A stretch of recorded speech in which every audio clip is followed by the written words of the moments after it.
今日想整一個法式甜品 crêpe saucisse， 即係橙酒 pancake。咁要嘅材料咧，130g all-purpose flour， 大約 roughly 整到12件。揾個西底一燉啲麵粉啦，就有2湯羹嘅砂糖，咁1茶羹嘅鹽，4隻雞蛋。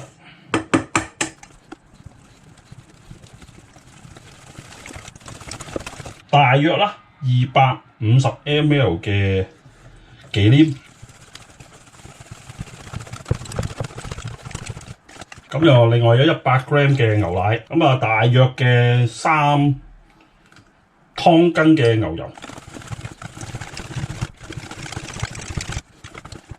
個醬咧就準備好啦。要煎咗啲 pancake 佢咧，咁最好就最理想有呢啲啦，咁嘅一啲專嚟煎 pancake 用嘅。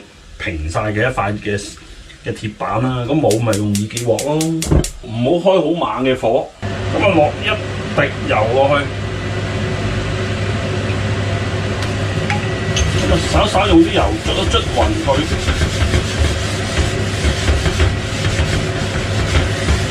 咁火就唔好太猛，如果唔係就好易燶啊，同埋一落去熟咧就比較難整到佢平啦。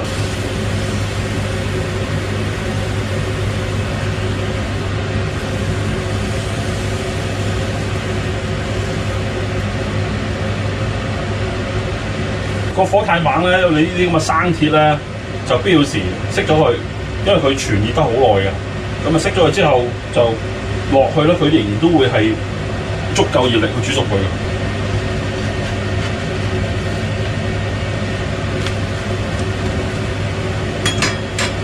嗱，呢件係煎得好靚仔啦。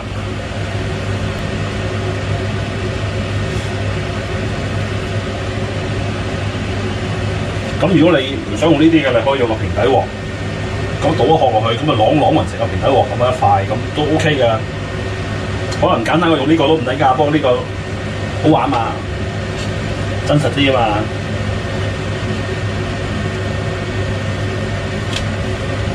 咁你真係整得靚嘅，咪即係個口薄比較均勻啲啦。咁我真係普普通通啦，咁做到個 purpose 咯。咁如果你真係用隻平底鑊咧，係反而會容易平啲嘅。新買架撐想試下玩下咯，都 OK 啦，試下練下咁希望下次整又正啲咯。咁呢個生鐵板好嘢嚟㗎，好平㗎咋，淘寶淘翻嚟啊，靚仔。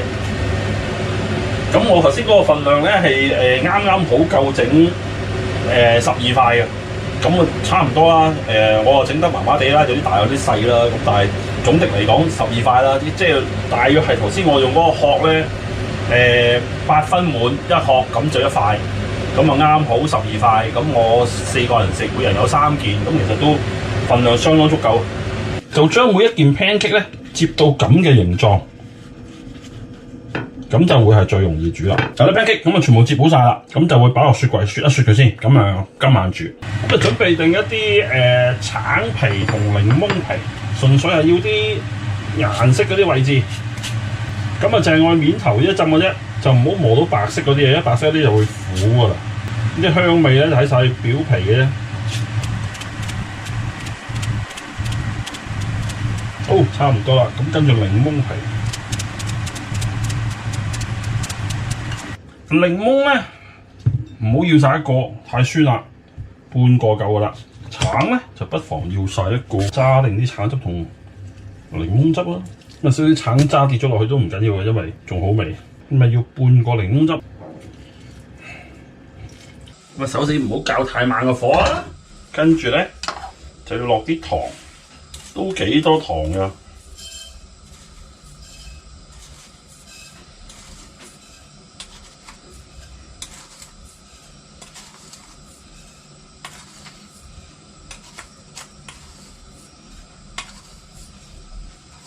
咁等啲糖咧溶先啦。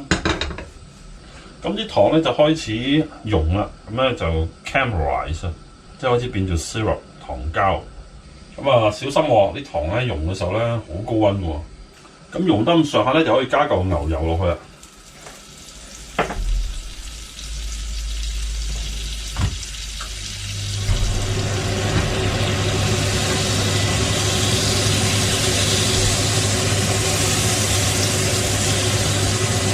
較早前嗰啲橙皮、檸檬皮咧，可以落埋落去。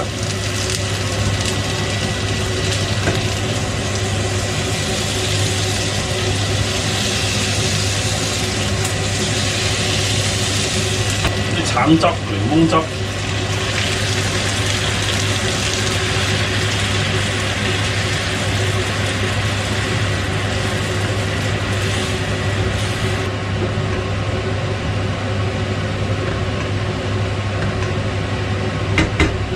加啲橙酒，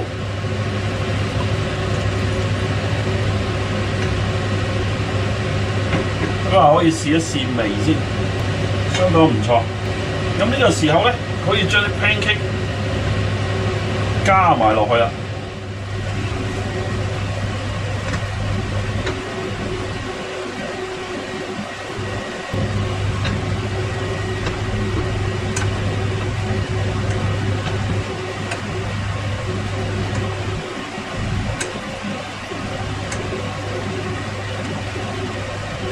咁啊稍稍煮一煮佢，咁啊等啲 pancake 全部都索到啲汁咧，咁就差不多啦。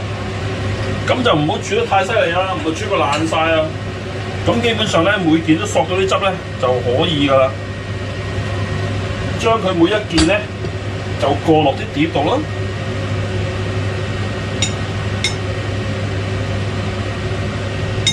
就將啲汁淋翻上面，